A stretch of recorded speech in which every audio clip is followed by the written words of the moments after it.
ଅନୁପାତରେ ବ୍ୟବହୃତ କେତେକ ପଦ ଅଛି। ସମାନୁପାତରେ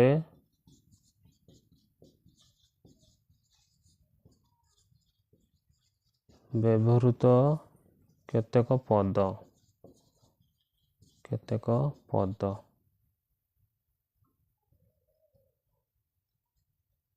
ହେଲା କ'ଣ ସେ ଜାଣିବା ପଦ ଦେଖ ଗୋଟେ ଏକ୍ଜାମ୍ପଲ ମାଧ୍ୟମରେ ବୁଝିବା। ଧର ଯେଉଁ ଅଛି 2:3 ଏଠି ହେଲା ସମାନୁପାତି ଚିହ୍ନ ମନେ ରଖିଥାଅ ହେଲା। ଏ ଚାରିଟା ବିନ୍ଦୁ ଯେତେବେଳେ ଆମେ ଦୁଇଟା ବିନ୍ଦୁ ଦେବା ଇଏ ହେଉଛି ଅନୁପାତ, ଇଏ ହେଉଛି ସମାନୁପାତ। ଚାରିଟା ବିନ୍ଦୁ ଦେଲେ ଇଏ ହେଉଛି ସମାନୁପାତ। ତାପରେ ଦେଲି ମୁଁ 4:6 ହେଲା। ଏଠି ଗୋଟେ ଅଛି ମଧ୍ୟପଦ, ଗୋଟେ ଅଛି ପ୍ରାନ୍ତ ପଦ। ଆମେ ଜାଣିବା ମଧ୍ୟପଦ ଆଉ ଗୋଟେ ହେଉଛି ପ୍ରାନ୍ତ ପଦ। ମଧ୍ୟପଦଟି କିଏ? 3 ଆଉ 4 ଯେ ମଝିର ଏ ଚାରିଟା ଅଛି। ଚାରିଟାଙ୍କ ଏପଟ ଗୋଟେ ଲାଷ୍ଟ, ପ୍ରଥମେ ଗୋଟେ ଲାଷ୍ଟ ଗୋଟେ, ମଝିରେ କିଏ ହେଲା 3 ଆଉ 4 ହେଲା। ତେଣୁ ଇଏ ଦିନ ମଧ୍ୟପଦ 3,4। ପ୍ରାନ୍ତ ପଦ କିଏ କିଏ? ଏ ଫାଷ୍ଟଟା ଆଉ ଲାଷ୍ଟଟା 2 ଆଉ 6 ଇଏ ହେଉଛନ୍ତି ପ୍ରାନ୍ତ ପଦ। ବୁଝିପାରିଲ? ଆଉ ଗୋଟେ ଏକ୍ଜାମ୍ପଲ ନେବା 3:8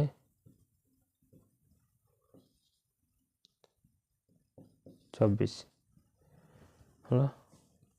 ଏଠି ସେଇଭଳି ମଧ୍ୟପଦ କିଏ ପିଲାମାନେ? ଯେ ମଧ୍ୟରେ ଅଛି 8 ଆଉ 9 ଲେଖିବ 8,9। ପ୍ରାନ୍ତ ପଦ ପିଲାମାନେ କିଏ? 3 ଆଉ 24।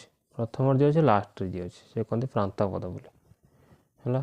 ଆଉ ଗୋଟେ କଥା ମୁଁ ଏଠି କହିଦେଉଛି, ଚତୁର୍ଥ ସମାନୁପାତି କିଏ ପଚରାଯାଏ? ଚତୁର୍ଥ ସମାନୁପାତି।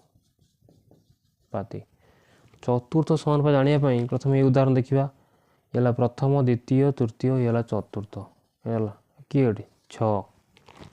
ଏଠି ସେଇଭଳିଆ ଏଇ ଯେଉଁଟା ଆମେ ଲେଖିଛନ୍ତି ଏଇ ପ୍ରଶ୍ନ, ତାର ଚତୁର୍ଥ ସମାନୁପାତି କିଏ ହେବ? ଏଠି ଚତୁର୍ଥ ସମାନୁପାତି କିଏ? ଏ 24। ଆଉ ଗୋଟେ ଏକ୍ଜାମ୍ପଲ ଆମେ ଦେଖିବା ବର୍ତ୍ତମାନ।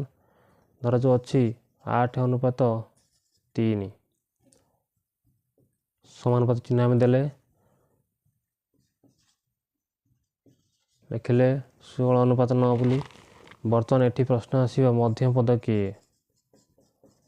ମଧ୍ୟପଦ କିଏ? ମଝିରେ କିଏ ଅଛି? 3 ଆଉ 16 ଅଛି, ଲେଖିବ 3,16।